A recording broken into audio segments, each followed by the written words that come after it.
Hello, everybody, and welcome back to OMB Reviews. I am the critic who is a cynic. How is everyone doing this evening? Happy and blessed Monday, and welcome to episode 517 of the Welcome to Asgard podcast, where tonight we're going to talk a little bit about how the Crow remake made so little money this past weekend that it is already being talked about as one of the worst performing films at the box office. And though it might not be the biggest box office loser of the year, when compared to its budget, there's just no way around it.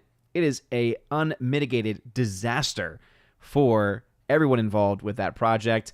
I have the good fortune of saying I did not actually get to go see that movie, and luckily was not made to go see it either. Thank you, Gary, for not having that be on our homework list for FNT. But that all being said, we do have Rings of Power to look forward to this week. 3 episodes. My goodness.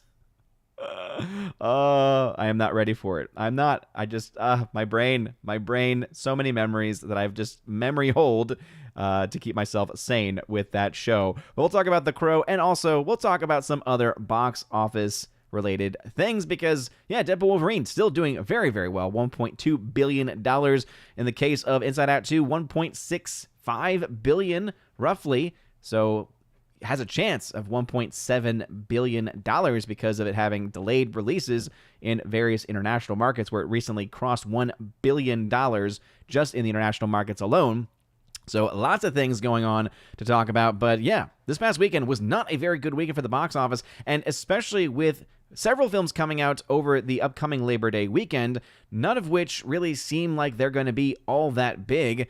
I do think that we're probably going to end up seeing some of the same films from this past weekend still in the top contention, at least top 5, potentially even top 3 discussion, because again, when it comes to the films that are set to be released, when it comes to how they have been promoting these movies, when it comes to the fact that most of the films that come from Hollywood and come out of the Hollywood system just really haven't been all that good.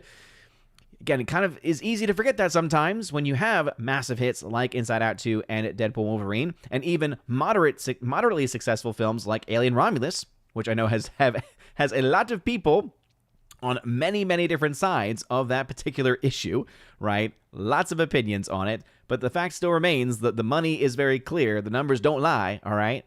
And the money is very clearly in the corner of Alien Romulus making its money back and making a good amount of profit, a fair amount of profit, in fact. So all of these things we will talk about, but before going any further, though, please make sure you smash that like button, line up that fire button over on Aussie, smash the rumble button as well, and also make sure that you are subscribed if you want to comment over on YouTube, and make sure that bell is also hit. That way you get notified every time a new video or live stream goes live on the channel. Let's go ahead and say hello to the people hanging out in the chat tonight. First off, over on YouTube side, we got Snortapoopus Cuber. How a woman than other quitteth. He also then says hello to me. What's going on, Snortapoopeth? So glad to have you back in the chat. We got Keely Chow hanging out as well. Hail to you.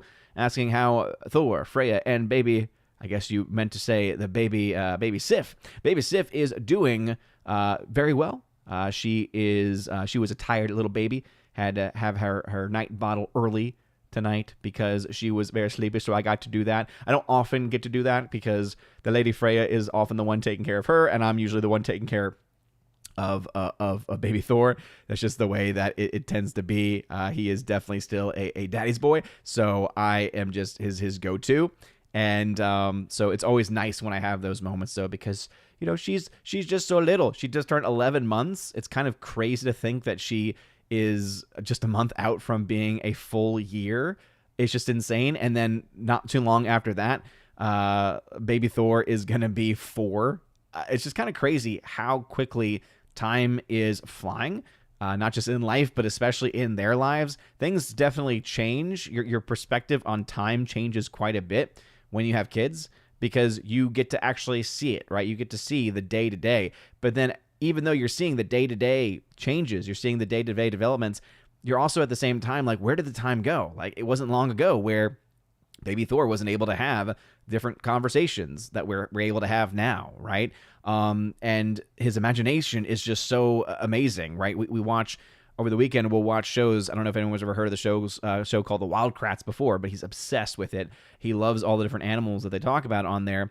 But in his mind, he's able to combine these things together in such interesting and intricate ways and create his own stories in his mind. It's an amazing thing to see and an amazing thing to witness. So thank you for always asking, Keely Chow. And as far as the dinner on Friday night, it's always the usual, Keely. Always the usual. Unless I say otherwise, it'll always be the Domino's pizza. I get myself the cheese because meatless Fridays for me. But then I do enjoy that pepperoni pizza on Saturdays because leftovers are always wonderful. We got Lance. Lance, who's a member, hanging out. What's up, Lance? Welcome back. Was not able to see the pay-per-view this past weekend for All In, but I did just before the stream. Since I saw that you were in the chat, I knew that there might be some questions that might come up, so I did look at the results, and I will say, yeah, basically the results I think most people could have predicted. One of the issues that I think AEW has right now is it's got a lot of talent, but they've kind of hit this wall when it comes to their creative. They have a couple of stories that seem pretty interesting. The whole Mariah May storyline, for instance, I think is pretty interesting as well, right? To be able to establish her as a character with this very long arc that she went through. I think it was pretty cool. But then I look at some of the others and I'm like, yeah, I mean, all those results just make complete sense. And it didn't seem like the matches, from what I read, at least, it was like a Bleacher Report review of the matches. It sounded like there were maybe a couple of A+ matches. But yeah, anyway. Kimberly G, Killian Shadowcat, what's going on, Kimberly G? Saying, glad to see Odin on 2 full FNTs. Well, I'm glad that you are appreciating it. Yes, indeed. Yeah, it's interesting because I have, I could have actually been doing what I've been doing for a very long time. One of the issues I think that ultimately comes up is that, and it makes sense, right, that I suggested several times, like, hey, I have to go at this time because I have to get my kids ready for bed, but I can come back on after. And if I were to leave the show, come back on, that can be disruptive and that can cause a lot of chaos. And especially when you've got, Boomer Gary, it could disrupt him. It could disrupt his flow, right? That's just kind of what happens. So I had always suggested, hey, I could try maybe, pausing, maybe putting my camera off and everything. But I think honestly, I was making things sound too complicated for his boomer mind to understand. So then I just decided this a couple weeks ago. I'm like, you know what? I'm just going to do it and see what happens.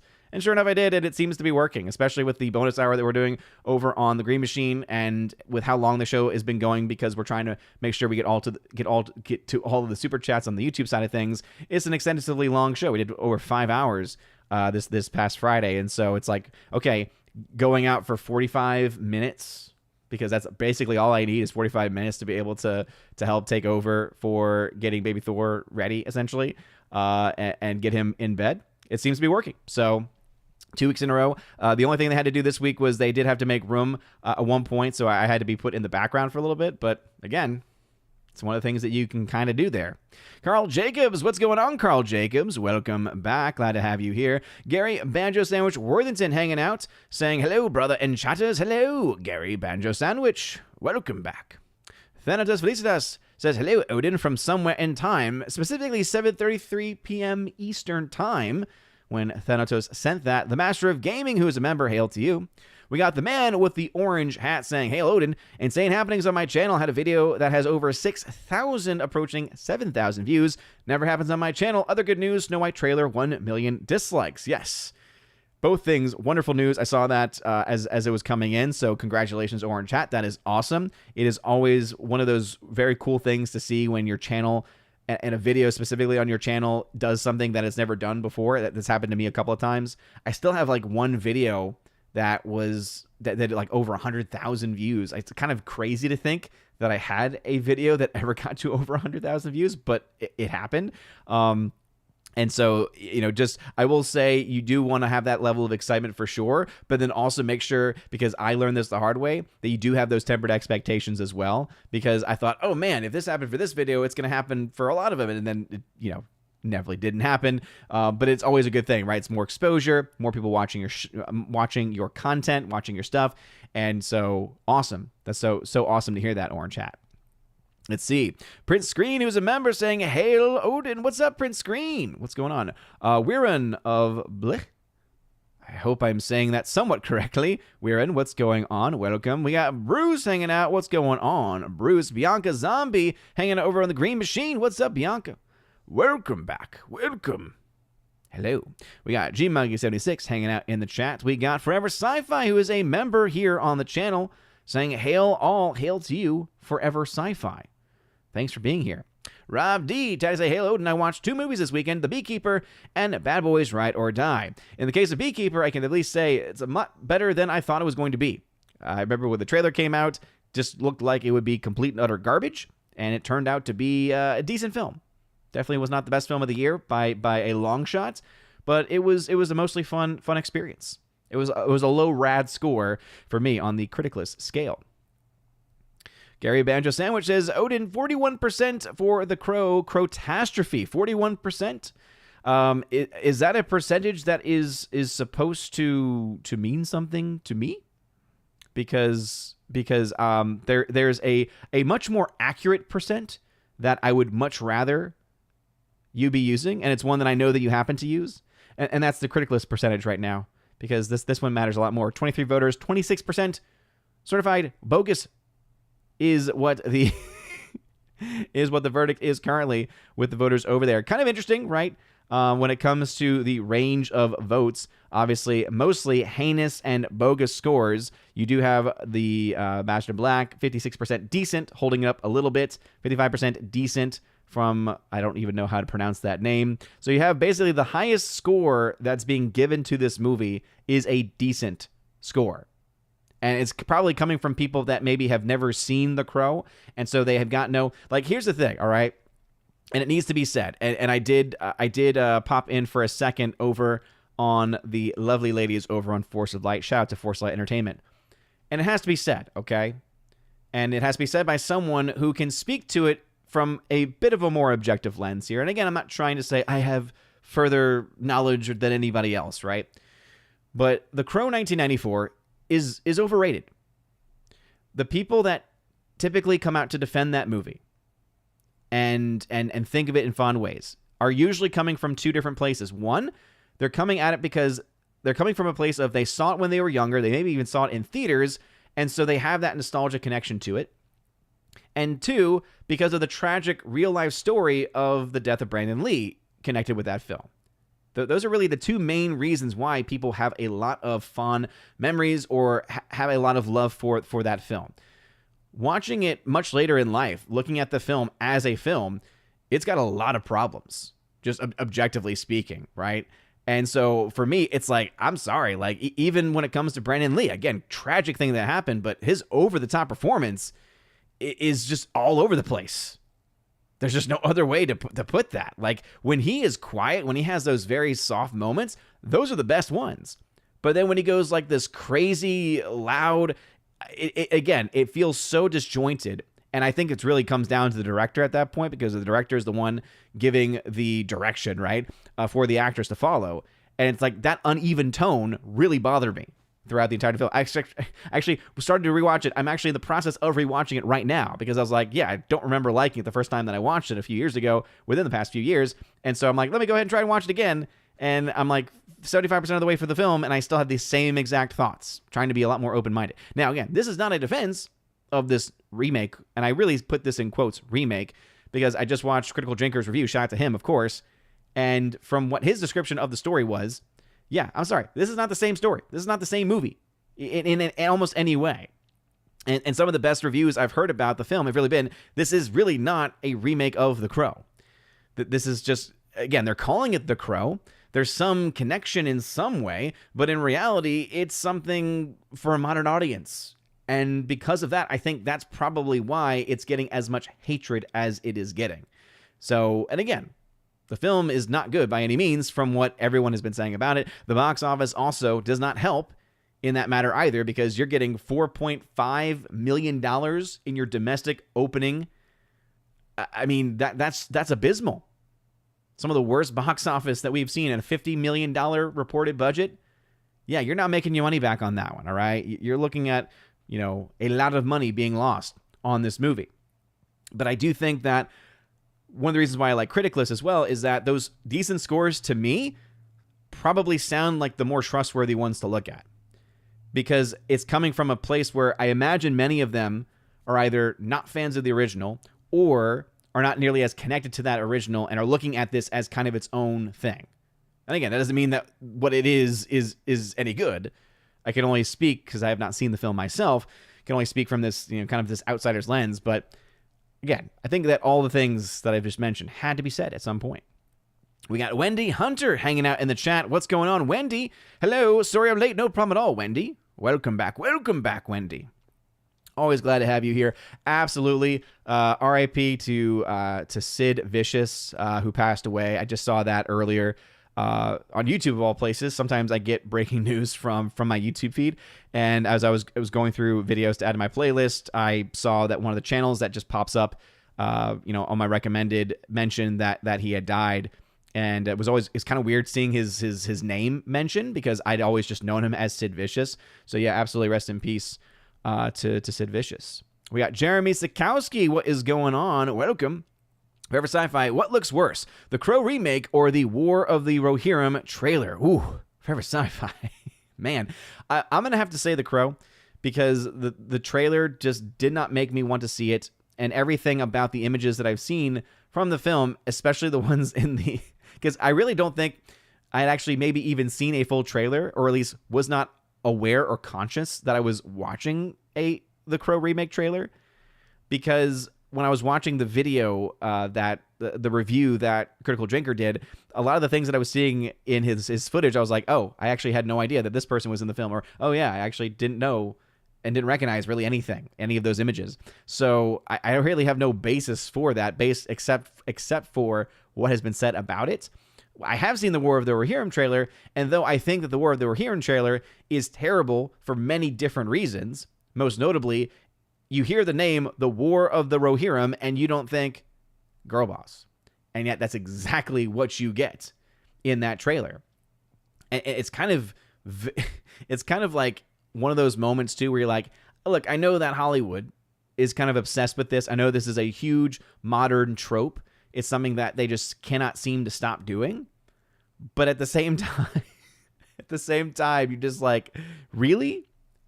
You're going to bait and switch like that? I mean, at least they're telling people in the trailer.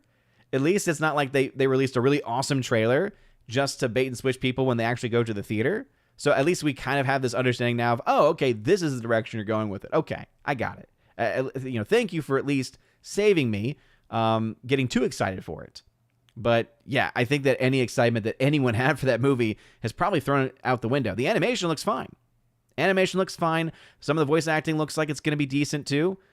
But the fact that it's going to be focusing on a character that is a nothing in the parts of the lore established by Tolkien, and so they're just going to run with that, and it's going to have very much modern vibes because of it. Yeah, terrible decision on their part. I think it's going to cost them quite a bit, in fact. All right, let's see. Kimberly G.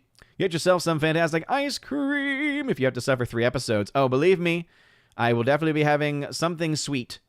I don't know exactly what it will be. I don't know, recently, call me crazy, but recently I've found a lot of solace in just a nice little bowl of Honey Nut Cheerios. Honey Nut Cheerios. Delicious. Master Gaming, have you seen the trailer for Reagan in front of Horizon, American Saga, or Sound of Hope? I've not seen the trailer for it in front of those movies. Maybe actually I saw it in front of Horizon. I have seen the trailer, and I will say, it does not look good, Master of Gaming. I think you've mentioned this movie before, too. It doesn't look good. It looks like one of these typical movies put out by these independent production companies that is trying to do something. Like, it's trying to rile that Sound of Freedom base, I guess you could say. It's trying to rile up the more old school, like older audience conservatives. Here's the problem, though, okay? And this has been a problem for a long time. This is specifically going to appeal, or it's made to appeal, to the older demographics. But who has not been showing up to almost anything, including Horizon, for that matter? The older demographics. They are not showing up for movies. The only films that they're really showing up for are the ones that everyone is showing up for. So that's why you have Sound of Freedom, right? Sound of Freedom, you could say, right, big, heavy presence amongst baby boomer generation, maybe even Gen X. But you also saw huge representation from the millennial generation and onward, right? You saw many different groups being represented there. When it comes to when it comes to, in this case, Reagan, or the film that preceded it, we could say, as far as the audience, the audience that's being directed to, the Horizon, those audiences did not show up. There's a reason why Horizon had to scrap its theatrical plans and had to go streaming, because nobody saw it. The audience that it was made for are not seeing movies right now in theaters. They're just not there. And I don't know if they're ever going to really ever be able to come back. This is the reason why a lot of these older films featuring older actors that used to be guaranteed money makers because they didn't have to make a whole lot and they just had to appeal to that right audience, they're not showing up to these movies. And so Reagan, I think because of that, is not going to do as well as some people think. I think there's some people who have it in their mind saying, oh, but Reagan, he's so beloved. And, oh man, Dennis Quaid is in it. And Dennis Quaid was even able to get onto Joe Rogan. And so that's going to expose it to the younger audiences. But just because you're going on Joe Rogan does not mean that you're going to have people, that's not going to automatically correlate to people going out to buy tickets to go see it. And again, that is just based off of what I have seen, and based off of the history that we have seen, especially when it comes to these movies that only can appeal really to older generations. And again, maybe there's a handful of people on here or a handful of people in our community that might be like, oh yeah, I like Reagan, or oh, I want to see a movie about Reagan. But I'm telling you right now, okay, I'm calling my shot. I'm not always right, as many of you know, right? But I don't think Reagan is going to be that much of a hit. I don't think Reagan is going to be able to pull anything close to the numbers that we've seen from, if you think it's going to do Sound of Freedom numbers, I'm sorry, it's not. The other factor that you have to remember is Sound of Freedom did the numbers that it did because it had a very important message to it. And a story that's a biopic about a president from the 80s, again, going to appeal to certain people. You're not going to be able to appeal to the general normal audience with that. You're already isolating yourself and limiting your audience. And when you're going after the audience that has not been able to be driven out consistently in any way whatsoever, and realistically has only been driven out by movies that have been able to drive out multiple generations, it's not going to happen for this one. I'm not trying to burst anybody's bubble here, but it's, again, there's just no there at this point in time. In fact, let me go ahead and see, updated tracking. Because, Sean Robbins, Box Office Theory, he's usually pretty good at this. He doesn't even have any numbers being reported. Okay? The reports there, not available. That's not a good sign. And in fact, that's why I think you're going to see some of these newer films coming out this weekend for Labor Day are just not going to do very well, right? You have this film 1992 from Lionsgate, no reporting on those numbers. You have Afraid, obviously with AI, 5 million being reported, 5 to 9 million. That's not a big numbers there. City of Dreams, this is one that I know Vivek Ramaswamy is connected to. So this one, you might be able, I think, honestly, it would not surprise me to see a City of Dreams by the end of its run do better numbers than Reagan. Because at least that has Roadside Attractions, so a much more prominent name, versus Showbiz Direct, which is distributing Reagan. Again, there is no there right now. And again, surprises can happen. We've seen it happen. But it doesn't have the message that Sound of Freedom had. So that's already one major strike against it in comparison. And two, it's going after that older demographic that is not showing up to movies. So there really is nothing that one can look to, at least at this point, to say it's going to do well. All right, Kelly Chow did say, I'm sorry to hear that. No problem.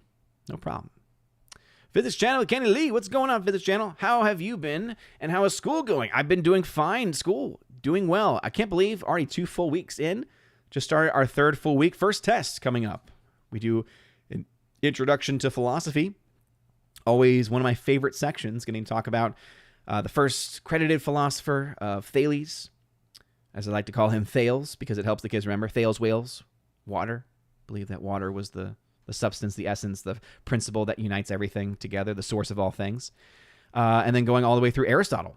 And love Aristotle's work too. And one of the things also after our first test is they're going to have an in-class project where they're going to have a direct comparison between Aristotle and Plato. And it's just fascinating to see the different ideas that Plato and Aristotle had. So yeah, loving it. As you all know, full-time work is teaching, and I love it. Yeah. So everything's been going pretty well. King and Rumsky, what's going on? King and Rumsky, don't call me Dudette. How dare you? How dare you, King and Rumsky? How dare you? How dare you do that?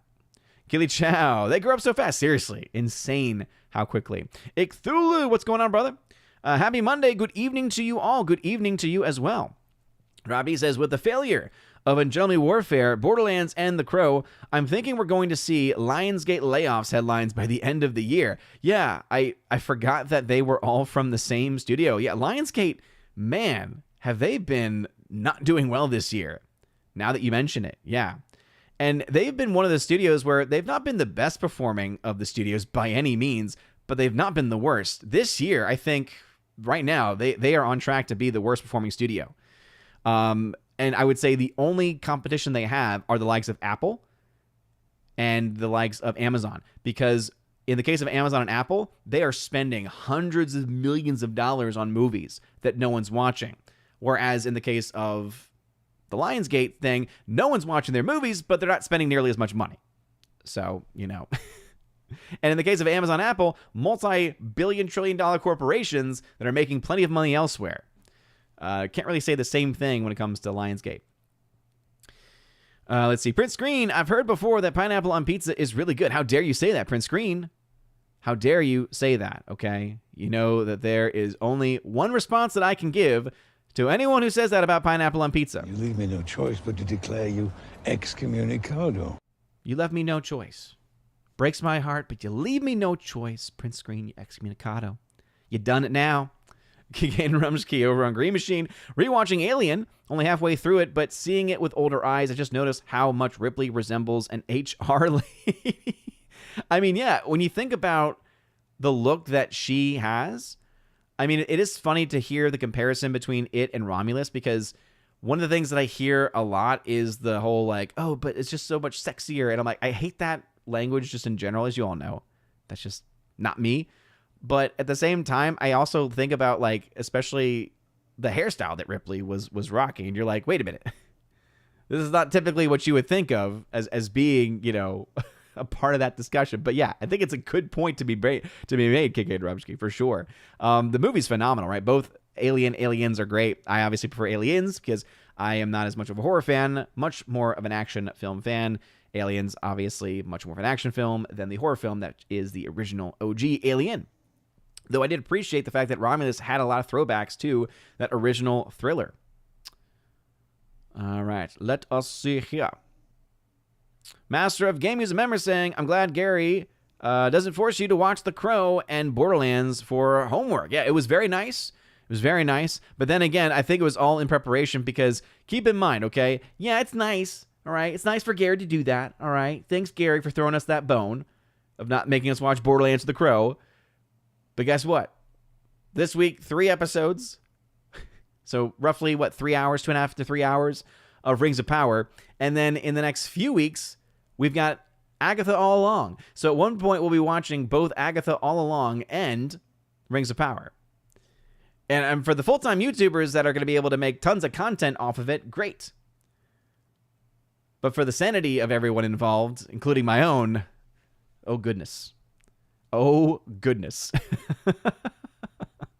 So, yeah. Oh, it's so nice. It's so kind. Gary's so nice to not get... Yeah. It's because he was preparing us for a very, very busy September. You know, end of August, September, very busy. Gary Banjo Sandwich saying, Odin is Gary's hype man, prompting him to goof off with voices. Yeah, I was so happy that I was able to do that because he was like, I'm tired about doing it. And then I was like, I got to pull it out. I got to do it. I got to do it. And then immediately he jumps in. With my terrible impersonation, he was able to do that half-decent one. Orange Chat saying, oh, I don't expect it to happen repeatedly. This is a huge fluke. No ego attached, just thankful. Absolutely, Orange Chat. And that's the right, dude, that is the right attitude to have. Because there's some people who can get very caught up with that stuff, right? And it's always about trying to chase that high, right? Chase that high. And you got to always be careful. King and Rumsky, stop the presses. Did you just say you like The Beekeeper? I said it was okay, King and Rumskin. I've been saying that for a long time now. I said I had no interest in it when I hadn't seen it. And when I did, I'm like, oh, it's actually not terrible.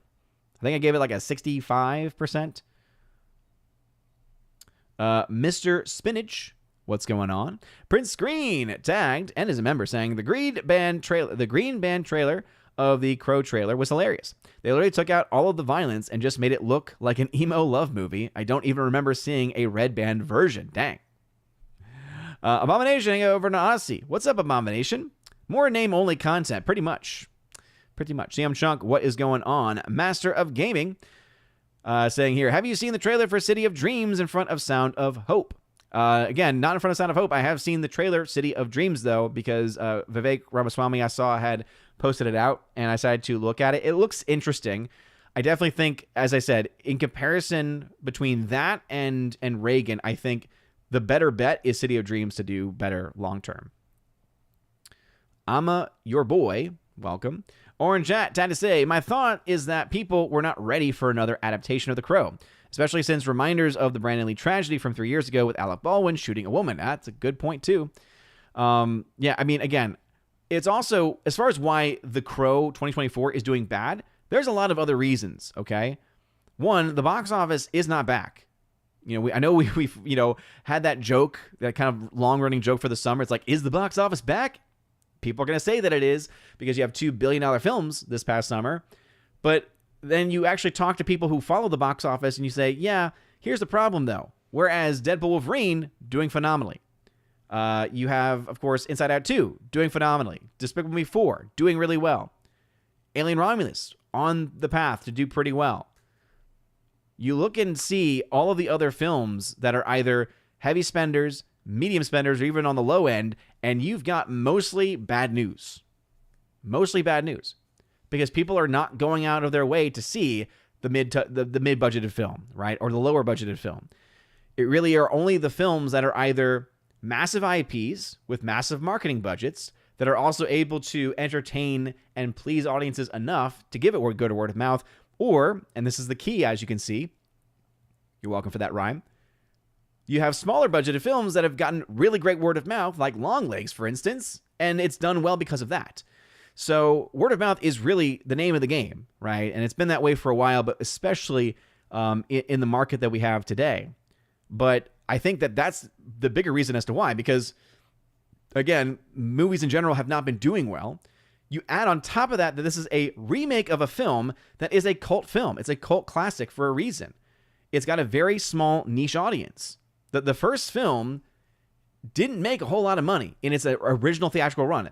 The reason why The Crow is seen now as a success is because in its post-theatrical run, when it was being released on VHS, right, and any other format at that time, it did well in that market. It did very well in the rental space, in the rental market. Because in the original run, at least from the numbers that I was looking at, it looked like it had only done about 2.2 times its budget. Now, again, it made more money over time, but in that original run, it didn't seem like it did all that much. So, to make a movie in 2024 that's a remake, or again, quote-unquote remake, of a film that was not even a huge hit, to an audience that is already a very small niche audience, and then you make it something clearly not The Crow, and then add on top of that, the only reason why The Crow, as I mentioned before, about why it's remembered so positively and why people have so many, have so much love for that film and want to defend that movie from any criticism, is because, again, this current film does not have that Brandon Lee factor. It's a tragic, awful thing that happened. And I think that there's, again, so much of a connection being made to that movie because of that. If Brandon Lee had not died, do you think that The Crow would honestly be remembered the same way that it is today? Can you honestly look at me and say that you would love the film, or you would be a fan of the film, if you are a fan, if Brandon Lee's death was not a part of it? I honestly don't think that would be the case. I really don't. And again, that's an impossible hypothetical to actually be able to make a full-fledged deduction on, but I do think it's a fair point to make, right? So it doesn't have that going, right? This 2024 remake doesn't have that part going for it. Not that you would ever want that, because it's a terrible thing that happened, right? So all I can think of is who in the hell made the decision to remake a movie that no one was asking you to remake, and then you make it something where it's not the actual film, it's not the actual story that the original film even was, and then you turn it into an emo love story that is completely uninteresting for $50 million. There's a lot of things that make you scratch your head with this one. So it's not a surprise to see The Crow doing terribly. I mean, we're talking, as I mentioned, it's not the worst box office that we've ever seen as far as total money lost. But as far as opening weekend, oh man, it's the worst, absolutely, that we have seen. Like, let's go ahead and pull up this chart, okay? Let's actually dive into some of the numbers, okay? And actually, before I even do that, because now that we are starting to dive into numbers, it's important for me just to remind everybody that now is indeed the time for some math. Time to see a real mathematician at work.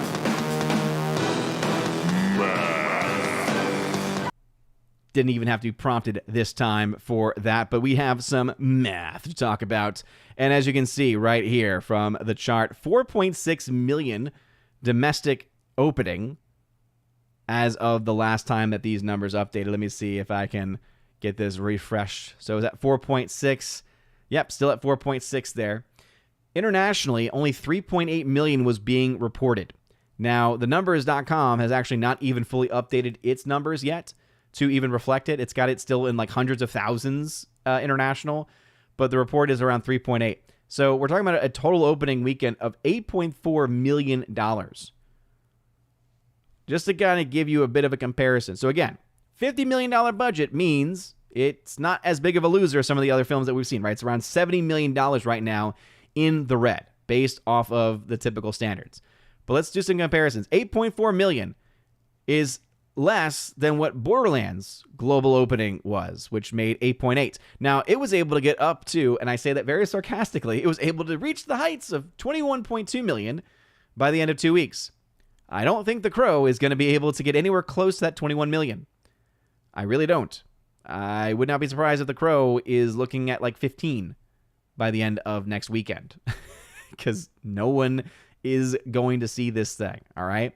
Let's see some other comparisons. It's less than what Harold and the Purple Crayon made. Let's see. It made more than Sound of Hope.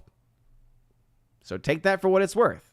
Again, very different studios. A lot more money was put into The Crow than was Sound of Hope. But hey, at least that's one film it beat. Also, another film from Angel Studios, it did better than Sight, 3.5 million. But again, a lot less money there. Couldn't beat Tarot. It was able to beat Unsung Hero, a faith-based movie. Again, can't say I'm that surprised by it. It didn't make more than Ministry of Ungentlely Warfare, which ended up being a flop. First, Omen, it's about the same numbers there. Made more than Immaculate. Arthur the King, which nobody saw. Hey, at least it did better than American Society of the Magical You-Know-Whats. At least it did better than that. Did better than Cabrini. Again, another Angel Studios. Ordinary Angels, faith-based movie. Again, kind of seeing a bit of a theme here. The only film that the Angel remake... Sorry, the Angel? Why in the world? The Crow remake has been able to beat have been faith-based movies from very, very small studios with very small budgets. Hey, but you know what? Hey, you know what? Maybe here's another one, though. It beat Drive-Away Dolls. That movie that everyone saw. It beat Lisa Frankenstein and ISS. So at least it didn't do as bad as those movies, right? Book of Clarence as well. So not the worst that we've seen this year. But compared to its budget, yeah, I would say it's up there. Definitely up there.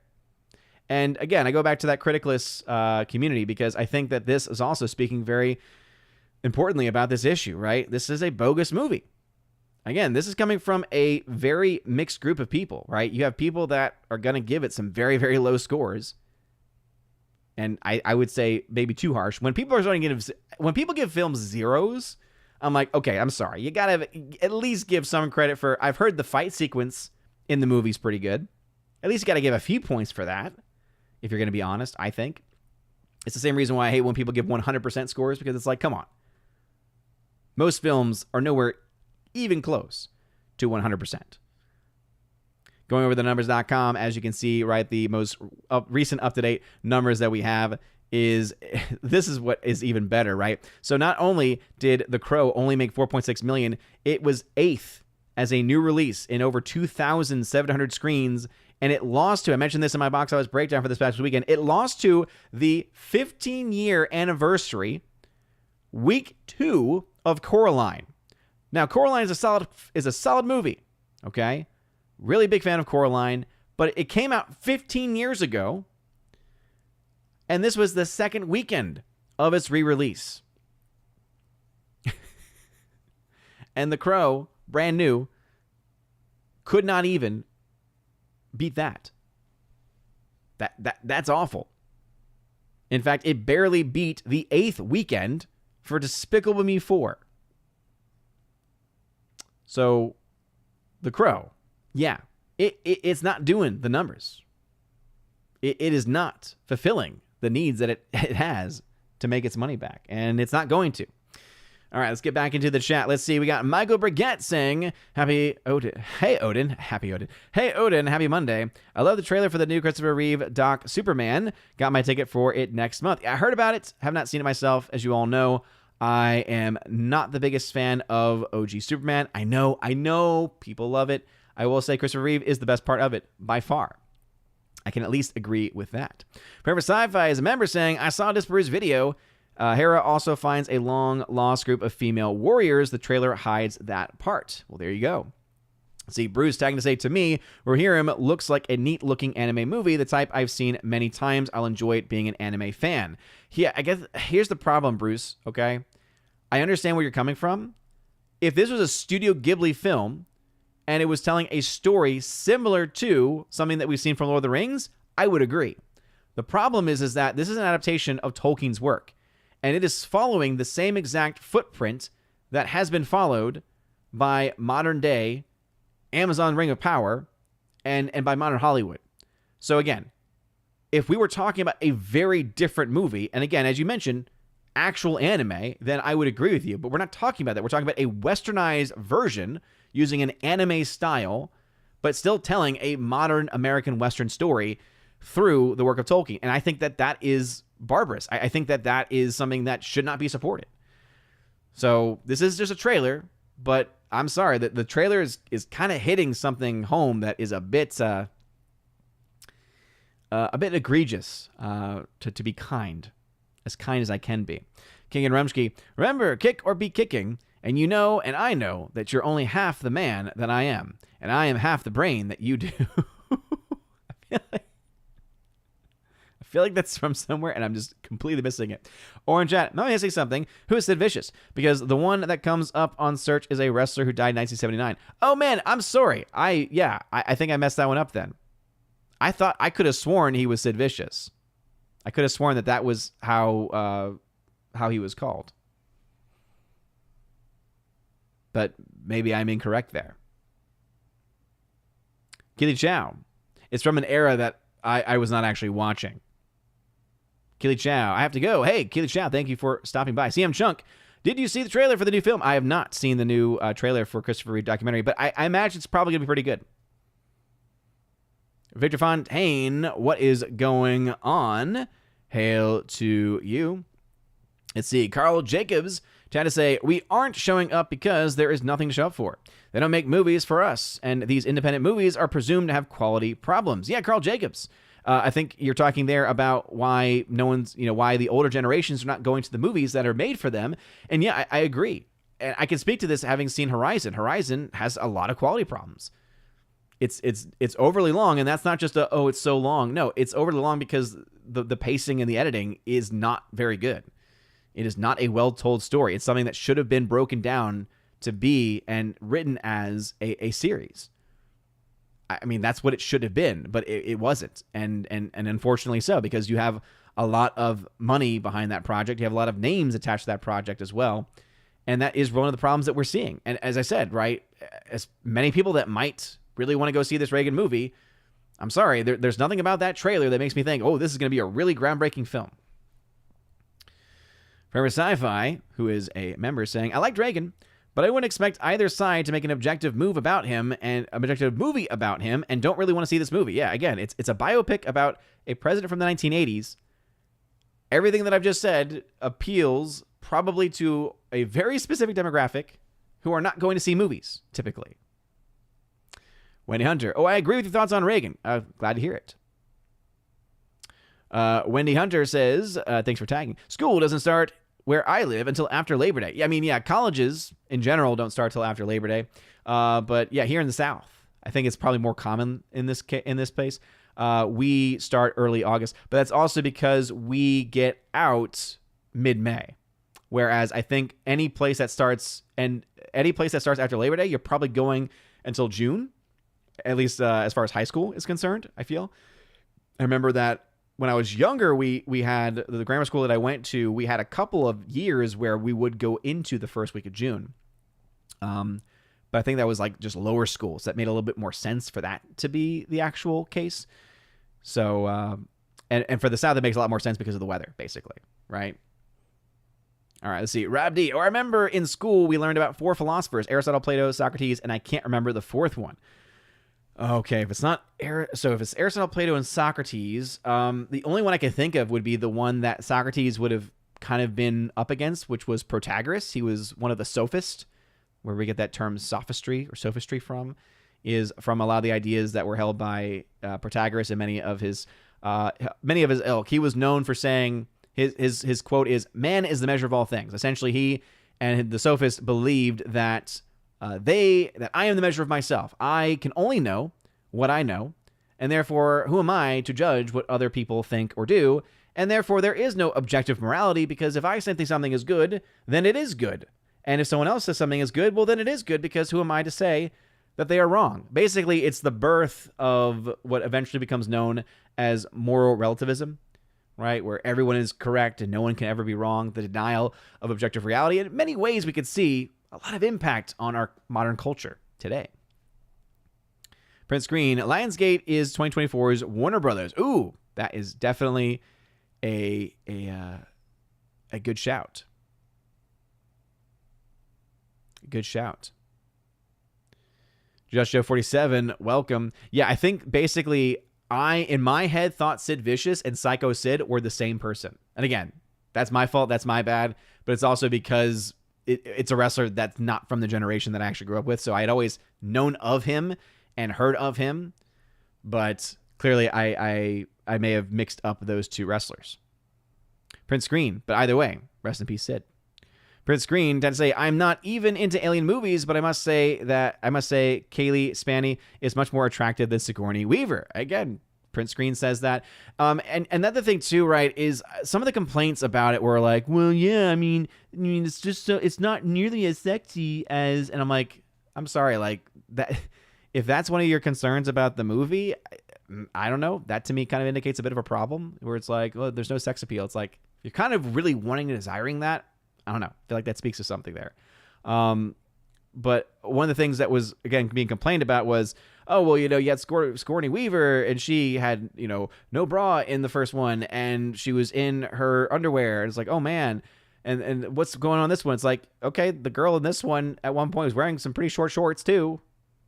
But again, why should that matter? Like, again, you can be critical of Alien Romulus for legitimate reasons. That is not a legitimate reason to be critical of the movie. I'm sorry. That's just ridiculous. Let's see. Wendy Hunter.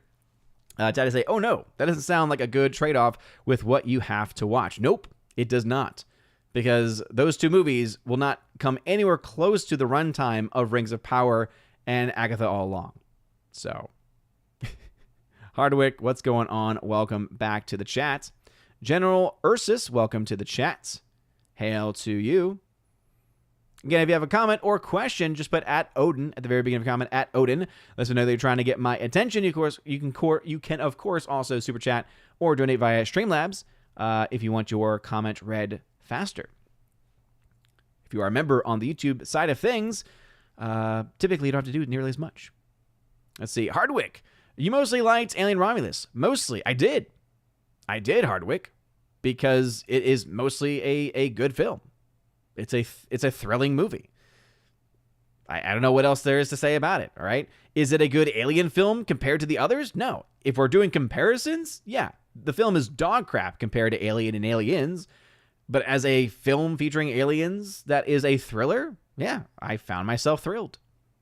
And I was very clear in my review of that as well, that my subjective experience of the movie clearly is different than the subjective experience of most other people, and I can completely agree with the objective issues people bring up. Let's see. Bruce says, yes, member berries makes me like The Crow more than it should be liked. I liked how you said liked. I know that you meant liked, but I like liked. See, Orange Hat says, I was not shocked about Brandon Lee's death at the time. I was only 8 years old, so I can make the deduction of liking the movie. I do see the flaws, but really enjoy the film. And again, can't take away, objective, subjective experiences, right? I've always tried to make myself clear on that. Yay, math, says Wendy Hunter. Yes. Hardwick, which do you think is better, The Crow or Darkman? You're talking about remakes here? I've actually never seen Darkman, so I can't say. Sacre Bleu. What's up? Sacre Bleu? Welcome back. Dan Crane, who is a member. Hail Odin and the family of Odin. Thank you, Dan Crane. Appreciate it. Welcome back. Prince Green, I'd say, yeah, even Margaret Qualley couldn't get me to see Drive-Away Dolls. Movies about the main character's sexualities are always boring regardless of where they lean. Yep. And it was like, let's go see this female-centric story. Okay. No, thank you. No, thank you. No, thank you. Abomination over on the honesty side of things says, I hear Twilight was 100% movie. Look, okay, I have Shad's back on this, okay? When it comes to live action Cinderella 2015, that is a solid movie. It is a solid movie. Did it need to be made? No. This is where I might disagree with him, because I think he was asked that. Did it need to be made? Like, I think he said like he thought it was better than the original. I don't think so, all right? But is it a solid live action adaptation? Absolutely it is.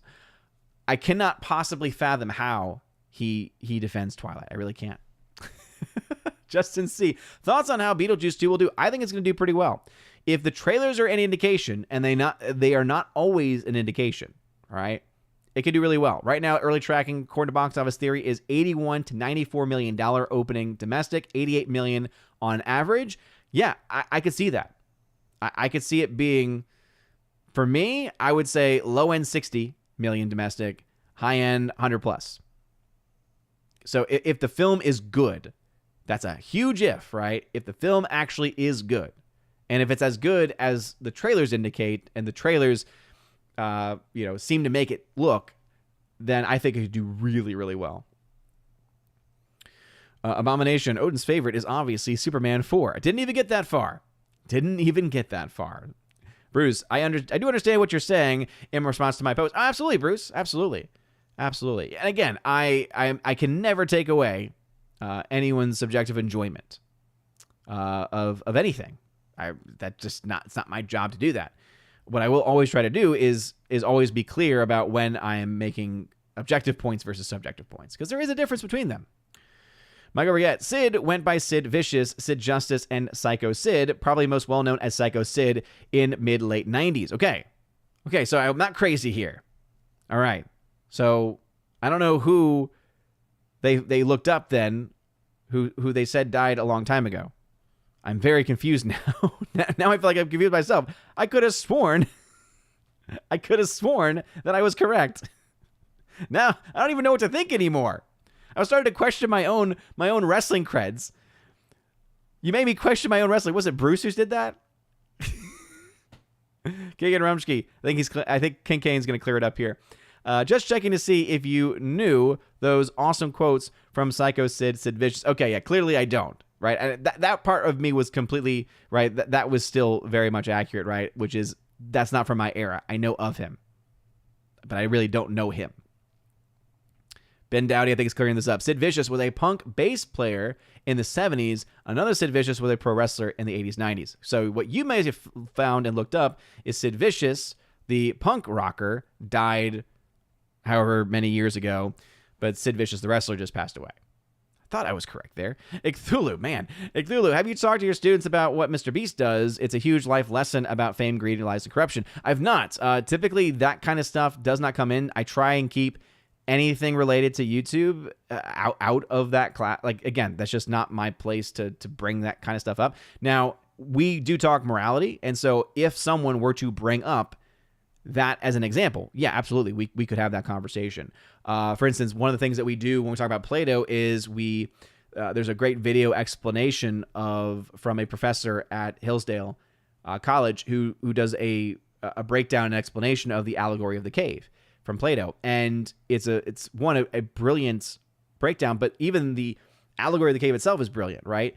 Because there's this whole second level in the cave, if anyone knows about it, where there are these images being cast on a wall, and these prisoners, their entire life, all they know is the shadow on the wall. It's basically also where the Matrix got their story from, right? The Matrix's story very much inspired by the allegory of the cave. They just use more high-tech means of this, but you do have, again, a lot of similarities there. But this concept of there being image makers, that there are manipulators, right, who are the ones actually casting those shadows, right, and can easily manipulate and make people think things are true.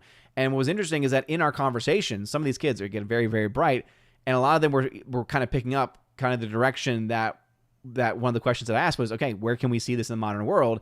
Do we see that there's a relevancy to the allegory of the cave in the modern world? And many of them were almost immediate to say social media, right? What they allow you to see, the algorithm that is pushed upon you, right? Almost all of them were able to see that. And then a lot of them also mentioned news media too. And it's like, absolutely, because everything is fed to you through a lens from either side. Because you're either going to get a lot of, all positive, mostly positive about one person, all positive, mostly positive about another person, or negative, vice versa, right? So, yeah. So if anyone ever brought him up in class, we would talk about it. But again, I'm not typically going to be the one to bring up YouTube stuff. Let's see, Wendy Hunter says public school starts the day after Labor Day and gets out second week of June. Yep. I will say, the public schools down in the South actually do start around the same time we do. I think it really is a temperature thing, to be honest. Hardwick 8031 says Tremors is another movie that didn't do well in theaters, but was a massive hit on home video, which led to multiple direct-to-video sequels and TV series. That's a great shout. I'm one of those persons that also saw Tremors. Obviously not when it originally came out. Was I even alive when that first one came out? I was born in 88. I don't know when that first one came out. I feel like it would have been in that 80s time frame. And yeah. Yep. I am Jamie S. Thanks for tagging. Do you think Sonic 3 could be a hit at the box office? Hard to say. As you all know, I'm not a big fan of the Sonic films. The reason why the first one did really well, and the reason why I praised the first one, was because the director listened to fans. There was a backlash about the movie because the design of the character was awful, and the director listened to the fans, delayed the movie, and released it later on. And what's interesting too is, remember, Sonic the Hedgehog, the first film, got released February of 2020. So we're talking about a film that was lucky to come out at the time it did because it was before all the crazy lockdown stuff happened. And it was able to make $300 million worldwide, right? The sequel added on to that. It made $400+ million worldwide. So could we see this film built on it? It's possible. Again,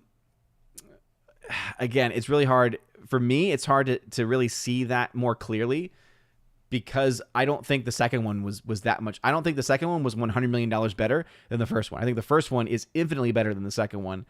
The second one, honestly, it was hard for me to get through. It really was. But could it be a hit? It depends on what we mean by hit. Because, again, in both of those cases, $300 million for the first one, $400 million for the second one, versus its budget, it did pretty well. Is it going to be a $1 billion film? No. I would say right now, based off of history, I don't think it has a $1 billion audience in it. And I don't think it's going to, get to that point. Gabriel, time to say, love you, dude. Thank you. Appreciate it. Let's see. Thenotos says, an animated movie that does English fantasy right is The Last Unicorn, 1982, from Rankin and Bass. Nice. Carl Jacobs, I say, the last movie I chose to go see was A Haunting in Venice. If I had been by myself, I would have walked about 45 minutes into the movie. Man, I remember when the trailers for that came out, and I remember talking the box office when it came out. And one of the things I said was, okay, this is a movie that probably isn't much of a horror thriller, but they are clearly promoting this film, trying to get the younger audiences in.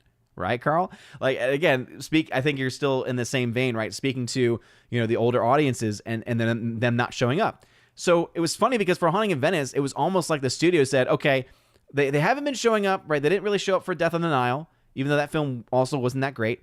They haven't been really showing up to these movies. So how about instead of appealing to them with this, with this story of Poirot, why not try to make our trailer appeal to the younger demographics? Because they're all into the horror films now. Let's make horror film trailers, right? Make it thrilling. Clearly it didn't work because no one really went to go see Haunting of Venice.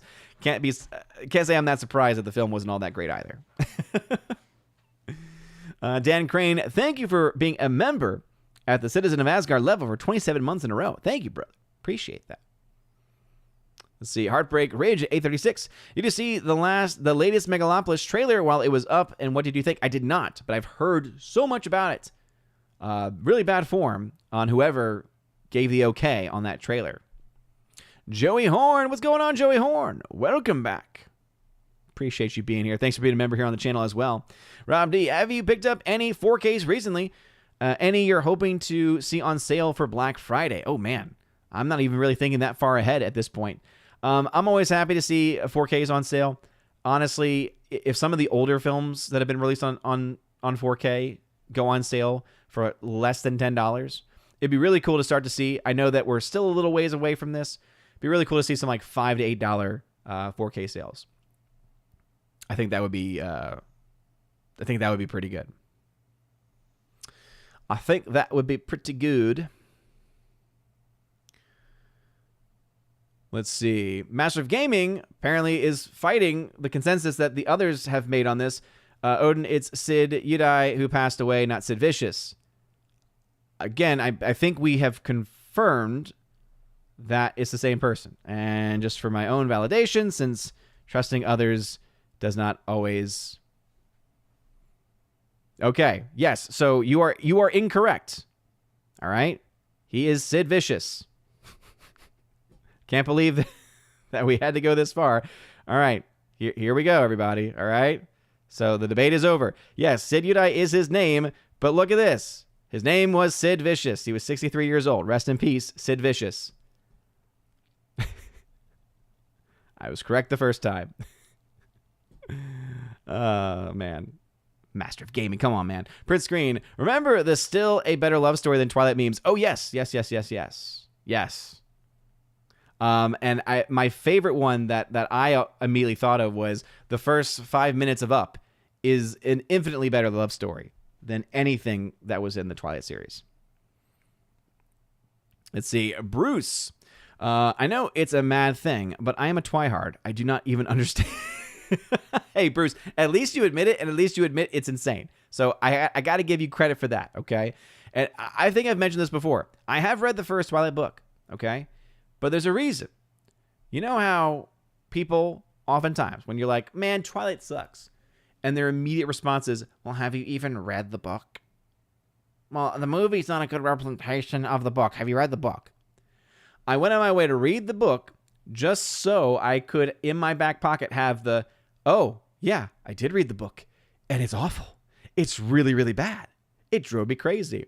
And actually, I almost was like, I need to push this thing even further. So, and by the way, I bought the copies that I read used for like a few dollars. So, just in case anyone's like, why would you give them money? I really did not give them any money. But I even got the second one and was like, oh, let me try this one. I couldn't get into that one either because there's a point where Bella is so heartbroken, is such in a mood, is so emo, that she just can't do anything because Edward left. And so in the book, the author wastes paper and my sanity by having on an individual page, January, you flip the page. February, you flip the page. March. It was at that moment I'm like, yeah, I'm done. I can't even, just to be able to say this is garbage, keep reading this stuff. Because guess what? 1 1/10 maybe of the book. I don't know exactly when that happens in the second one. Yeah, more than enough for a lifetime, and more than enough to be able to confirm it is indeed garbage. Snowgolem13, what's up, Snowgolem? Hail, and remember to eat your pineapple, pep, and sausage pizza. How dare you, Snowgolem? Snowgolem, you know what happens. I can't allow this. You leave me no choice but to declare you excommunicado. You left me no choice, my friend. Hardwick, Darkman is an early Sam Raimi movie starring Liam Neeson as a vengeful anti-hero. It's one of Neeson's better performances, in my opinion, because he gets to be very emotional instead of stoic like usual. Very interesting. Orange Hat, gotta run. Monday Night Rants at 9 p.m. Gotta get my stuff prepped. Have a good night, Odin. And chat, Orange Hat, you have a good night as well. We'll start to wrap things up here. Sahil99, how does a streaming service make money when they spend $100 million making one movie?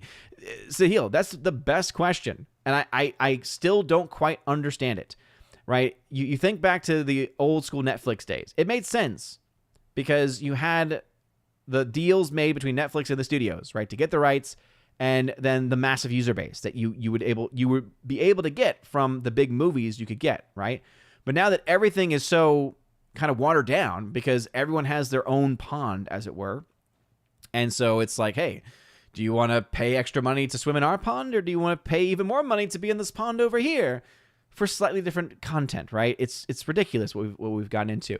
But when it comes to, these studios that have the streaming services that really don't have anywhere close to the user base that a Netflix does, that is the big question. Okay, how can you justify spending hundreds of millions of dollars, not even just to make movies, but even to buy the rights to movies that nobody's watching? I think honestly the answer is they're not making money. At least not from those. Abomination. Kids figuring out the social media does all this influence by picking what is and is not shown. Wish people were so observant, might not be the right word, to the same thing going on in ads and commercials over the past few decades. Oh, absolutely. In fact, the professor in the video that we watched mentions commercials. So, Prince Green, Dead Say, saw the trailer for Hunting in Venice before Oppenheimer last year. They really did make it look like a horror movie. It looked weird to see a horror movie with middle-aged characters. Yep, it didn't work. Hardwick, Cinderella 2015 is better than 1950 original, in my opinion, because it includes the best elements of the Grimm and Perrault versions of the fairy tale, the Prokofiev ballet, Rossini opera, and 1950 version. And again, I think that's just a subjective view there, right? King and Rumsky. Also, Psycho Sid Vicious kind of did his promos like Scott Steiner, just as funny, but with more intensity and anger. Abomination says here, oh yeah, I looked into why my grocery store still sells movies. It's some third-party distribution called Movies You Buy, and they offer basically a crate of movies, possibly originals, possibly recycled, cheap packaging, and they have an extremely random selection. Yeah, and that's why I think you're also able to have these cheap movies at places like Dollar Tree, right? Where like Dollar Tree and Dollar General will have these random assortments of movies, and I think it's probably the same thing if I had to guess. Rob D. Disney, $5 to $8 4Ks. Well, okay, but we're going to have to lay off another 2,000 employees. Well, no. Rob D. When I said that, I meant for every other studio except for Disney. Disney is never and has never been in the game of offering competitive pricing on their movies. They've always overpriced their films, and they very rarely go on sale.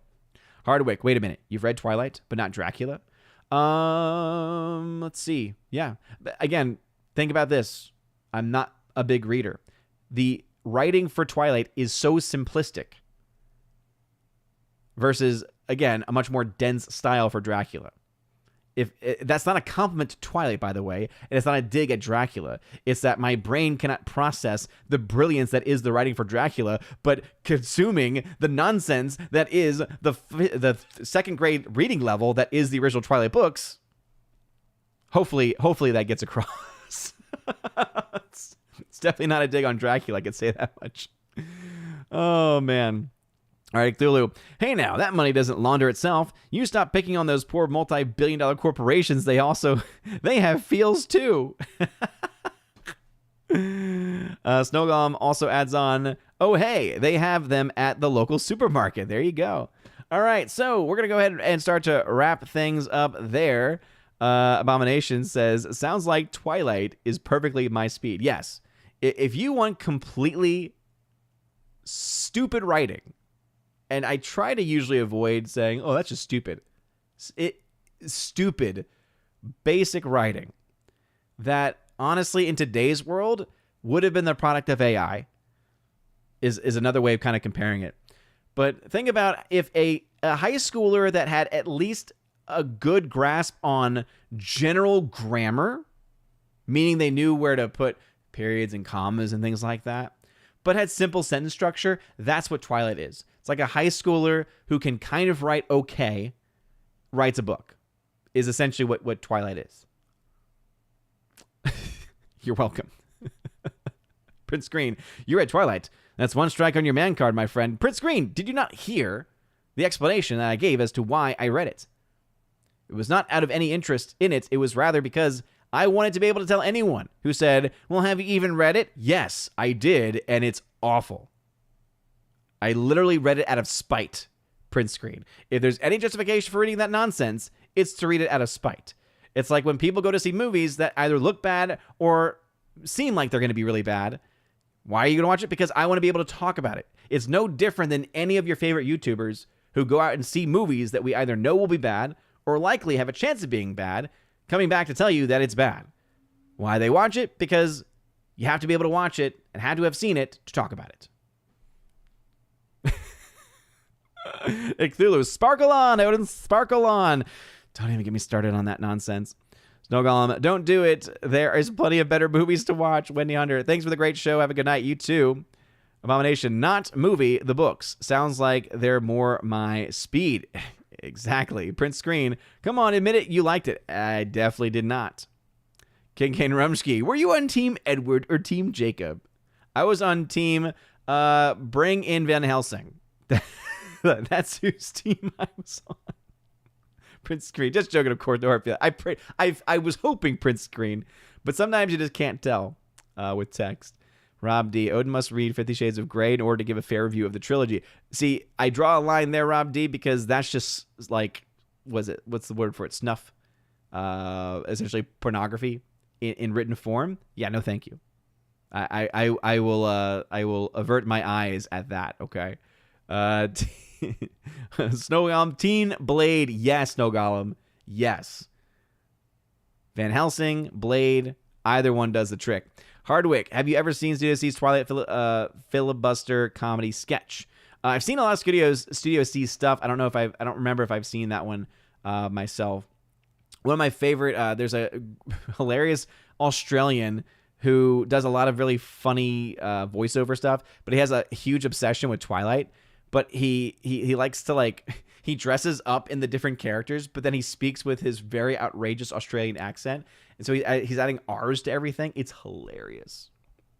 Kimberly G, Shadowcat, you have a good night. Abomination, Van Helsing walks in and overnight solves everyone's problems because there no longer exists by sunrise. Exactly. Spoiler for Twilight, Blade shows up. Jeremy Zakowski, if only. Prince Green, you don't have to read 50 Shades of Grey, but you do have to watch Madam Web again and put a Dakota Johnson poster in your room. No, Prince Green, I can't do it, Captain. I don't have the power. All right, that's going to be me. That's going to be it for me tonight, ladies and gentlemen. So thank y'all very much for watching.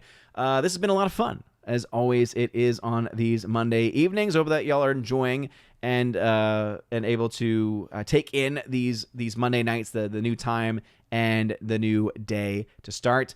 Always great to have these conversations about, in this case, The Crow being awful, making no money at the box office. One of the worst box office openings that we have seen this year, but still somehow not the worst.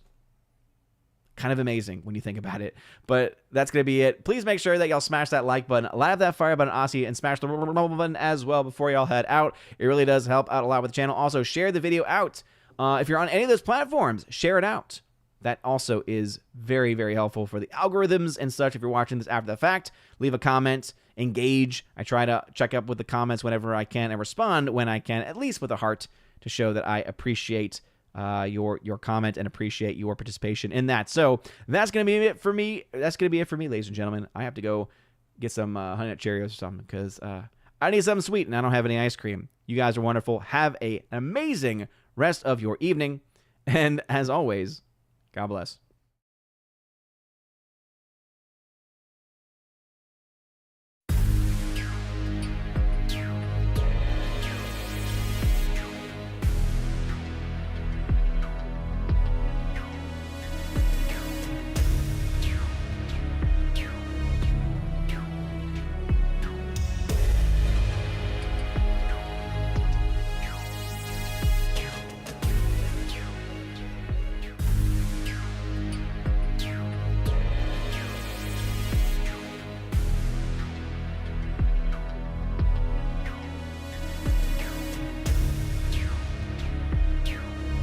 And now for a huge special shout out to all of my Chosen of Valhalla members here during the month of August, starting off first with my people on Patreon, Father Luca Illich and Miss Martin Muses. Check out her YouTube channel by the same name, Miss Martin Muses. Also to my Subscribe Star people, Matt317. Check out his Twitch channel by the same name, Matt317. And also to the K-Man. Check out his website, xtheboundaries.co. And lastly to my YouTube member, Mr. Roy. Shout out to you, good sir. And if you want your name shouted out at the end of every live stream and video, check out the top link in the video description below where you get access to that. Also, you get access to a plethora of other things. You get your name listed at the end of every live stream and video, like you saw in those names that came up before this video started. And also access to a giveaways channel that I host over on the Discord server where I give away 4Ks, Steelbooks, Blu-rays, all kinds of stuff. So check that out if you're interested in that. Also, I have an exclusive podcast that I hold at least once a month, and it's always a good time, and you get extra bonus content with that also. So if any of that sounds interesting, again, check out that top link in the video description below. You guys are all amazing, and beautiful people. Have a wonderful rest of your day, a blessed August, and as always, God bless.